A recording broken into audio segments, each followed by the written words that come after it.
Hello my dear students, फिर से एक बार आप सभी का स्वागत करता हूं, वेलकम करता हूं सभी को। राधे राधे, सीताराम, नमस्कार। आपके अपने इस चैनल एसआर मैथमेटिक्स पर आप सभी का स्वागत है और वेलकम है। प्यारे विद्यार्थियों, इस वीडियो के अंदर, इस क्लास के अंदर अपन बात करेंगे अपने क्लास जो 10th है उसके प्रश्नावली 5.1 का last and final question, fourth वाला, जिसके अंदर लगभग 10 से 12 सवाल या कुछ 15 भी हो सकते हैं। तो अपन उनको सोल्व करेंगे। तो वीडियो को स्किप मत कीजिएगा और क्लास को पूरा देखिएगा। और जो विद्यार्थी पहले से जुड़ चुके हैं, जो देखते हैं क्लासेस, उन सभी को पता है कि कैसे क्या चल रहा है और कैसे समझ में आ रहा है या नहीं आ रहा है। और आपसे भी रिक्वेस्ट है कि प्लीज वीडियो को पूरा देखिएगा, फिर डिसाइड कीजिएगा आपको समझ में आता है या नहीं आता है। ठीक है भाई, चलिए बात करते हैं अपन इसके पहले प्रश्न की। प्रश्न ये कहता है प्यारे विद्यार्थियों की, निम्नलिखित में से कौन एपी है और यदि एपी है तो इसका सारवंतर ज्ञात कीजिए। सबसे पहले तो बताना है कि एपी है या फिर नहीं। तो उसके लिए क्या करना, देखिएगा, समझिएगा ध्यान से। सबसे पहले तो मैं लिखूं A1 यानी कि शुरू वाला पद कितना है 2। फिर लिखूं मैं A2 दूसरे नंबर का पद कितना है 4। फिर लिखूं मैं A3 तीसरे नंबर का पद कितना है 8। और फिर चौथे नंबर का पद A4 क्या होगा 16 होगा। आ गया समझ में। प्यारे विद्यार्थियों, मैं बता दूं आपको कि अगर AP है तो क्या होगा, D1 बराबर D2 बराबर D3 ये वैल्यू होगी। अगर D1 और D2 बराबर हैं, D1 और D2 बराबर हैं, तब D3 निकालेंगे, तब D3 भी पता करेंगे। अगर D1 और नॉट इक्वल D2 आ जाता है, D1 और D2 बराबर नहीं है, तो AP नहीं होगी। वहीं पर सवाल अपना क्या हो जाएगा, कैंसिल हो जाएगा। जब प्यारे विद्यार्थियों D1 और D2 बराबर होते हैं, तब तीसरा D3 भी निकालते हैं और फिर तीनों बराबर आ जाते हैं तो AP होगी। और अगर फर्स्ट वाले दो ही बराबर नहीं है तो AP वहीं पर नहीं होगी। ठीक है भाई, चलिए समझिएगा कैसे क्या करना है जी। D1 क्या होता है देखना, D1 बराबर फॉर्मूला होता है A2 माइनस A1, यानी कि D1 बराबर A2 यानी कि दूसरे नंबर का पद कितना है सर 4 है, फिर माइनस A1 का मान कितना है 2 है। तो ये हो जाएगा माय डियर स्टूडेंट, 4 में से 2 गया तो 2, D1 का मान आ गया। फिर निकालेंगे यहाँ पे D2, और D2 का फॉर्मूला होता है A3 माइनस A2, तो ये हो गया D2 बराबर A3। प्यारे विद्यार्थियों, A3 तीसरे नंबर का पद है 8 और माइनस A2 कितना है 4। तो यहाँ पे चेक करो, D2 बराबर क्या आ जाएगा, 8 में से 4 जाएगा तो 4। मेरे को ये बताओ कि D1 और D2 बराबर है क्या प्यारे विद्यार्थियों, नहीं है गुरुजी। और अगर नहीं है तो अतः क्या होगा, AP नहीं है। और AP नहीं है तो मैटर खत्म। यहां तक किसी को कोई दिक्कत है क्या, मेरे को बताइए भाई। पहले वाले को A1 मान लिया, दूसरे वाले को A2, तीसरे वाले को A3, चौथे वाले को A4, और D1 का मान निकाला तो A2 माइनस A1, तो 4 में से 2 गया तो 2। ऐसे D2 निकाल लिया, फॉर्मूला A3 माइनस A2 होता है, 8 में से 4 गया तो 4।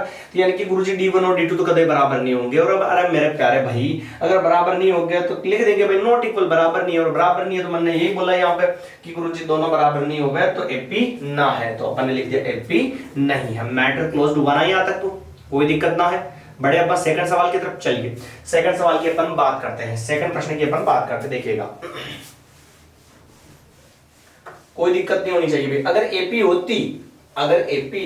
होती तो फिर प्रश्न कह रहा है उसके हिसाब से चलते कि गुरुजी सारवंतर D निकालो और अगले 3 पद और ज्ञात कीजिए। पर जब जब जब क्या होगा, AP होगी। प्यारे विद्यार्थी, AP होगी तभी मैटर आगे बढ़ेगा, वरना नहीं बढ़ेगा। लो जी, हाँ अगले प्रश्न की बात करते हैं। 2 5/2 3, सेकंड क्वेश्चन देखिएगा। 2, 5/2, 3 ही है, सॉरी 3 ही है भाई, और कोमा 7/2, और ये डॉट डॉट डॉट। ठीक है, सबसे पहले तो देखिएगा क्या लिखेंगे, प्रोसेस क्या रहेगा जमाने का। तो A1 बराबर 2, A1 बराबर 2, फिर A2 बराबर क्या है 5/2, फिर A3 बराबर क्या है 3, फिर A4 बराबर क्या है 7/2। ऐसे लिख देंगे sir, A1 A2 A3 A4 ऐसे लिखा। प्यारे विद्यार्थियों, सबसे पहले निकालेंगे अपन D1। D1 क्या होता है A2 माइनस A1, तो ये हो जाएगा D1 बराबर A2 माइनस A1।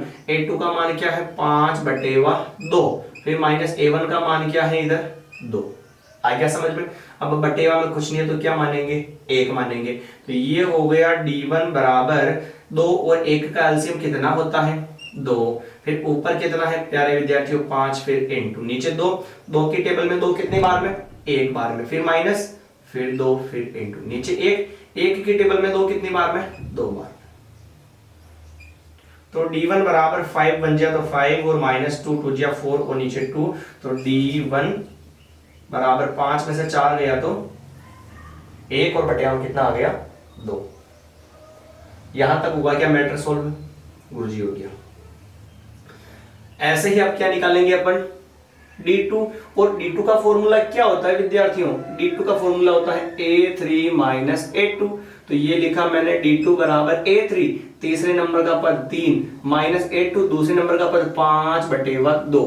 तो बटेवा में कुछ नहीं तो क्या मानेंगे 1, तो ये हो गया d2 बराबर 1 और 2 का एलसीएम कितना होगा 2, ऊपर कितना है 3, फिर लगाएंगे इनटू नीचे 1, 1 की टेबल में 2, 2 बार में, माइनस का माइनस 5, फिर इनटू नीचे 2, 2 की टेबल में 2 कितनी बार में आता, 1 बार में। लो जी सर, तो फिर हो गया d2 बराबर 3 इंटू 2 कितना हो गया 6, फिर माइनस 5 बन गया 5 और नीचे कितना है बेटा 2। तो ये हो गया d2 बराबर 6 में से 5 गया तो 1 और बटिया में 2। गुरुजी आप जो कहे वही सच हो गया। कैसे हो गया कि भाई अगर d1 और d2 का मान बराबर आ जाता है, d1 और d2 का मान बराबर आ गया तो फिर हम क्या निकालेंगे d3 भी पता करेंगे। क्या पता करेंगे प्यारे विद्यार्थियों, d3 भी पता करना पड़ेगा। और d3 पता करेंगे तो लो सर d3 बराबर a4 माइनस a3, तो ये लिखा d3 बराबर a4 चौथे नंबर का पद 7 बटेवा 2, फिर माइनस माइनस a3 का मान है 3 बटेवा में कुछ नहीं है तो 1। लो जी गुरुजी d3 बराबर 3, 2 और 1 का एलसीएम 2, ऊपर कितना है 7, फिर इनटू नीचे 2, 2 की टेबल में 2 1 बार में, फिर माइनस 3 इंटू 1 का टेबल में 2 2 बार में। तो ये हो गया d3 बराबर 7 1 जा 7 माइनस 3 2 जा 6 नीचे 2, तो d3 बराबर हो गया 7 में से 6 जाएगा 1 और बटे हम आ गया 2। वाह गुरुजी मजा आ गया भाई। यहां तक कोई दिक्कत है किसी को, यहां तक किसी को कोई दिक्कत है तो फटाफट से बताइए भाई। बेहिचक होकर आराम से कमेंट कर सकते हैं कहीं पर भी आपको दिक्कत हो तो, और आपको लगे कि गुरुजी ये सॉल्यूशन देना चाहिए मुझे कि इसमें थोड़ा सुधार कीजिए तो अपन वो भी सुधार यहाँ पे कर देंगे। पर आप जब बताओगे तभी बाकी तो पता कहां चलेगा भाई। चलिए तो आगे बढ़ते हैं फिर। अब देखिएगा थोड़ा सा इसको मैं कर देता हूं रफ, अब समझिएगा d1 d2 d3 तीनों बराबर हो गए, और अगर लिखूं मैं यहां पे d1 बराबर d2 बराबर d3 अतः AP है, तीनों बराबर हो गए तो AP है। तब प्यारे विद्यार्थियों इसका सार्व अंतर ज्ञात कीजिए। तो सार्व अंतर अतः सार्व अंतर वही है जो तीनों में क्या आया बराबर आया, d1 d2 d3 जो भी है वही है, तो क्या हो गया 1/2 इसका क्या हो गया सार्व अंतर हो गया। ठीक है भाई, अब समझना। तब कहा प्रश्न ने कि इनके 3 और पद ज्ञात कीजिए। जरा सोचो ये a1 है, ये a2 है, ये a3 है, ये a4 है, तो अब क्या निकालना है a5 a6 और a7। अगले 3 पद हो गए ना, तो हम लिखेंगे भाई माना कि अगले 3 पद है, माना कि अगले 3 पद a5 a6 और a7। ठीक है विद्यार्थियों, प्रथम पद कितना है चेक करो। प्रथम पद गुरुजी शुरू वाले को बोलते हैं तो 2 है। सार्व अंतर d कितना है बेटा, तो 1/2 है। इसमें तो किसी को कोई दिक्कत है ही नहीं। अब हमें निकालना है a5 निकालना है। तो देखो ध्यान से a5 का फॉर्मूला मैंने बताया आपको। क्या बताया प्यारे विद्यार्थियों की यहां पर जो भी लिखा होता है उसमें a में 1 कम करके d जोड़ना है, तो 5 है मतलब a प्लस क्या आएगा 4d, इधर 5 साथ a प्लस 4d आ गया। ये फॉर्मूला आपको याद रखना है। a5 बराबर प्रथम पद 2, फिर प्लस बीच में ये 4 और कुछ नहीं तो इंटू डी, डी की वैल्यू 1/2। गुरुजी काट दो इसको, 2 की टेबल से 4 कटेगा 2 बार में, तो a5 बराबर 2 प्लस 2 1 2 2 और 2 4, ये हो गया 4। आया समझ में। आगे बढ़ते हैं। a5 के बाद में निकालेंगे अपन a6, तो वो क्या होगा a प्लस 6 है बेटा, मतलब 1 कम करो तो 5 यानी 5d। ठीक है, तो a6 बराबर a प्रथम पद कितना है गुरुजी 2, फिर प्लस 5 बीच में कुछ नहीं इंटू डी, डी का वैल्यू 1/2, कटेगा नहीं तो चलने दो आगे। 2 प्लस 5 1 जा 5, नीचे 2, नीचे कुछ नहीं है तो 1 हो जाएगा। अब नीचे वाली संख्याओं का क्या लेंगे, एलसीएम। देखना ध्यान से, यहां पे लिखता हूं मैं A6 बराबर 1 और 2 का एलसीएम कितना आएगा, 2 आएगा सर। अब ऊपर कितना है 2, फिर क्या लगाएंगे इनटू 2 के नीचे कितना है 1, 1 की टेबल में 2, 2 बार में, और प्लस का प्लस, ऊपर कितना है 5 इनटू नीचे कितना है 2, 2 की टेबल में 2, 1 बार में। गुरुजी ये तो मन नहीं आ रहा है, जिसको आता है वो तो ऐसे करो, नहीं आता कोई बताओ ना। मैं नीचे वाले का गुणा करवा लो, 1 को 2 से गुणा कराया क्या है 2, फिर क्रॉस गुणा कराओ, 2 किसके गुणा में जाएगा 2 के गुणा में, 2 इंटू 2 हो गया, फिर 1 किसके गुणा में जाएगा 5 के गुणा में, तो 1 इंटू क्या हो गया 5 हो गया। आया ना भाई, चलिए आगे बढ़ते, पूछोगे तब पता चलेगा, वरना कुछ भी नहीं आएगा। 2 2 जा 4 प्लस 5 1 जा 5, नीचे 2, A6 बराबर हो जाएगा 9/2। लो जी, छठा पद भी आ गया। ए को लास्ट एंड फाइनल निकालना है, सातवां पद तो A7 बराबर A प्लस 7 है गुरुजी, तो एक कम करो कितना होगा 6D। लो जी सर, A7 बराबर प्रथम पद तो है 2 प्लस 6, बीच में कुछ नहीं, इनटू D का वैल्यू 1/2, 2 से काटा इसको 3 बार, तो A7 बराबर 2 प्लस 3 बन जा 3, तो ये हो जाएगा A7 बराबर सातवां पद हो जाएगा प्यारे विद्यार्थियों 5। तो A6, A5, A6 और A7 अपने यहाँ पे निकाल दिए, इसमें आपको कोई भी दिक्कत नहीं होनी चाहिए।